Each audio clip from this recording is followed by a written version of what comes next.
Oke, baik. Assalamualaikum warahmatullahi wabarakatuh. Waalaikumsalam warahmatullahi Waalaikumsalam wabarakatuh. warahmatullahi wabarakatuh.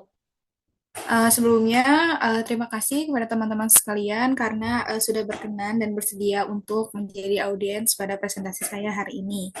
Kemudian, izinkan saya mengucapkan terima kasih. Izinkan saya izinkan saya memperkenalkan diri. Perkenalkan, nama saya Asri Hanifa dengan NIM 121124124110061 dari Prodi Ilmu Komunikasi. Di sini saya akan menjelaskan materi tentang sistem arsip surat. Sebelumnya dari teman-teman ada yang tahu nggak sih gimana cara pengarsipan surat yang baik dan benar? Belum. Belum. Oke, kalau begitu mari kita lanjut ke selanjutnya. Next.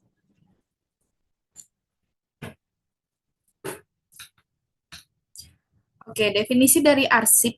Definisi arsip. Arsip adalah kumpulan dokumen, catatan, atau rekaman yang memiliki nilai historis, administratif, atau hukum, dan disimpan secara sistematis untuk keperluan referensi, pengelolaan, dan pelestarian. Jadi arsip ini tuh adalah berbentuk dokumen. Definisi pengarsipan. Pengarsipan adalah proses pengelolaan dan penyimpanan dokumen, catatan, atau rekaman secara sistematis dan terstruktur untuk keperluan referensi, pengelolaan, dan pelestarian.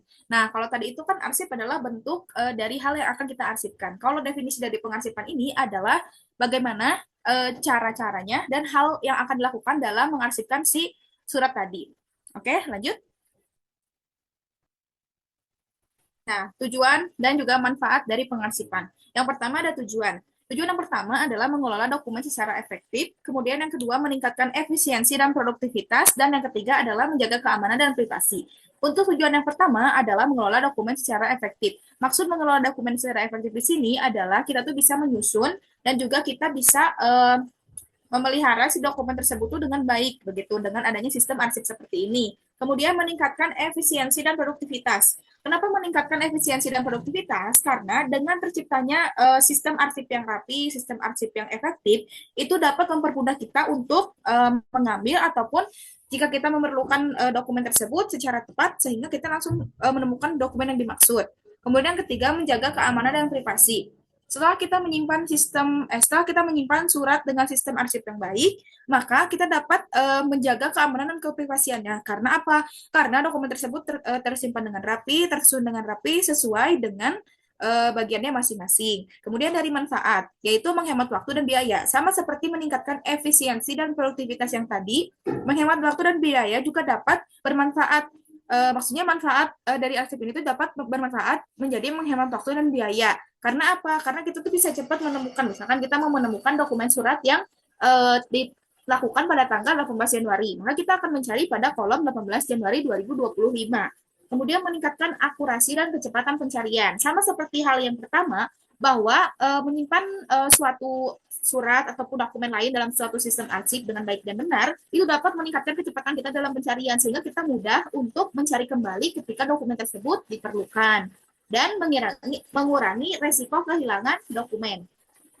Karena penyimpanan yang udah efektif tadi, kita dapat mengurangi resiko kehilangan dokumen tersebut dengan adanya penyimpanan yang baik, sehingga kita tuh dapat tahu, oh dokumen mana yang nggak ada, begitu. Jadi kita tuh bisa mengontrol dari sekian banyak dokumen, dokumen tanggal berapa, ataupun dokumen dari huruf A apa, ataupun dari dokumen dari wilayah mana yang nggak ada, sehingga kita tuh tahu, oh dokumen ini sedang dipinjam oleh bagian ini, oh dokumen ini sedang dijadikan arsip lain di bagian yang lain, begitu. Lanjut. Nah, di sini tuh ada jenis-jenis sistem arsip surat. Tidak hanya penyuratan pada sistem nama ataupun tanggal ataupun subjek, namun ini juga memiliki jenis-jenis, yaitu ada 5 jenis sistem arsip. Yang pertama berdasarkan tanggal. Sistem arsip yang berdasarkan tanggal ini adalah di mana suatu arsip disimpan secara berdasarkan tanggal yang muda hingga tanggal ke yang tua. Misal dari tanggal 1 sampai tanggal 30. Lalu disimpan sesuai urutannya dari tanggal 1, 2, 3, 4 hingga seterusnya hingga akhir, kemudian setelah itu baru disimpan ke dalam lemari arsip. Kemudian yang kedua adalah sistem arsip berdasarkan subjek. Sistem arsip berdasarkan subjek adalah didasarkan pada masalah. Misalkan suatu perihalnya tentang hal pemindahan tanah, maka kita akan menyimpan arsip tersebut pada hal-hal yang berkaitan dengan tanah begitu. Kemudian yang ketiga, yang ketiga, sistem arsip berdasarkan wilayah. Nah, sistem arsip berdasarkan wilayah ini tuh adalah sistem yang dimana disimpannya itu berdasarkan wilayah-wilayah dari surat tersebut berasal. Semisal, untuk Provinsi Jawa Barat, kalau kita akan arsip tersebut pada kode dengan tulisan Provinsi Jawa Barat. Ataupun misalkan kita untuk mencari dokumen di Kota Bandung, maka kita akan mencari pada lemari arsip yang ada bagian kodenya Kota Bandung, begitu. Kemudian ada sistem arsip berdasarkan abjad. Nah, biasanya sistem arsip ini yang paling banyak digunakan dalam sistem penyimpanan surat. Karena apa? Karena halnya yang lebih mudah dibanding dengan sistem-sistem yang lain.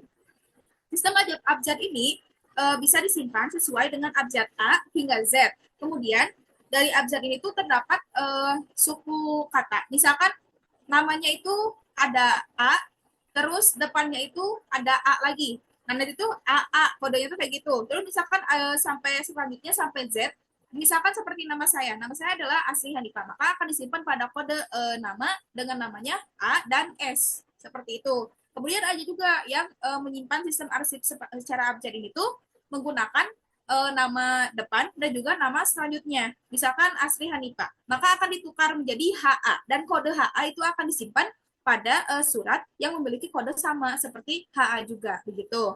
Kemudian yang terakhir ada sistem arsip berdasarkan nomor. Nah, ini biasanya disimpan berdasarkan nomor surat yang dikeluarkan ataupun surat yang diterima.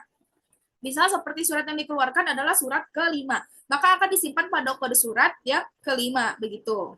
Next. Nah, ini juga ada proses pengarsipan surat. Biasanya hampir semua sistem arsip surat itu sama seperti ini prosesnya. Yang pertama ada penerimaan surat. Tentunya kita harus menerima surat terlebih dahulu, entah itu surat masuk atau misalkan kita mengeluarkan satu surat dan kemudian surat itu diarsipkan dan dimasukkan ke dalam lemari arsip. Kemudian yang kedua adalah pengklasifikasian surat, yang dimana kita harus bisa tahu mana yang surat masuk dan mana yang surat keluar. Kemudian ada penomoran dan juga pencatatan. Nah, di bagian penomoran dan pencatatan ini, kita membutuhkan buku agenda. Dan biasanya buku agenda itu tidak hanya satu buku, tapi biasanya ada terbagi menjadi dua. Ada buku agenda tunggal dan juga buku agenda kembar. Yang di mana buku agenda tunggal itu hanya memiliki satu penerimaan surat saja, misalkan surat masuk. Tapi jika buku agenda kembar, maka akan memiliki dua lembar kolom, yang di mana itu ada terteranya tuh untuk surat masuk dan juga surat keluar. Kemudian untuk pencatatan juga sama, itu dilakukan dalam buku agenda, dan kemudian penyimpanan dan pengamanan. Nah, setelah surat ini mengalami tiga proses yang tadi, surat ini disimpan pada kode lemari arsip yang sesuai dengan pada pengkodean surat tersebut, kemudian diamankan, dan setelah itu ada pemeliharaan dan pemusnahan. Nah, pemeliharaan ini bermaksudkan bahwa agar kita dapat menganalisis dokumen mana sih yang sebenarnya sudah tidak dapat digunakan lagi atau sudah tidak berlaku. Karena setiap dokumen itu pasti memiliki masanya. Ada dokumen yang emang berlaku itu setiap hari, setiap tahun, setiap apapun itu kita bakalan gunain itu. Dan ada juga pemeliharaan dokumen yang hanya digunakan dalam suatu waktu kita butuh saja. Dan yang ketiga adalah dokumen yang memang sudah tidak berlaku. Misal kita mengeluarkan perintah surat untuk tanggal sekian, acara sekian, dan kemudian acara itu sudah selesai. Nah, kita itu sudah gitu loh, si dokumen itu tidak dibutuhkan kembali, maka kita masuk ke dalam pemusnahan, yang dimana pemusnahan ini berlaku untuk dokumen-dokumen yang sudah tidak berlaku tadi. Begitu. Oke, next.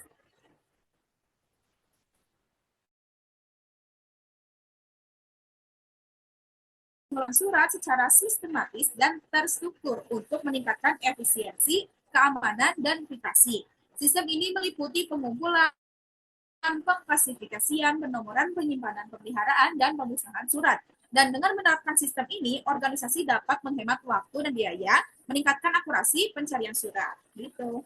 Next. Oke, itu tadi materi yang saya sampaikan.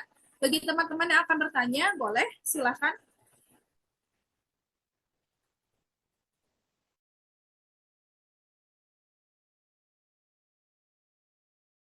Wow, yang dimana sih filenya itu emang berbentuk, sorry kalau bukan hujan, jadi berbentuk kayak langsung plug surat gitu loh. Tapi ada juga yang dimasukin ke Google Drive, flash disk, ataupun dari si komputernya sendiri gitu. Jadi kita tuh harus punya backup kalau istilahnya tuh kayak gitu. Gitu sih, Ran.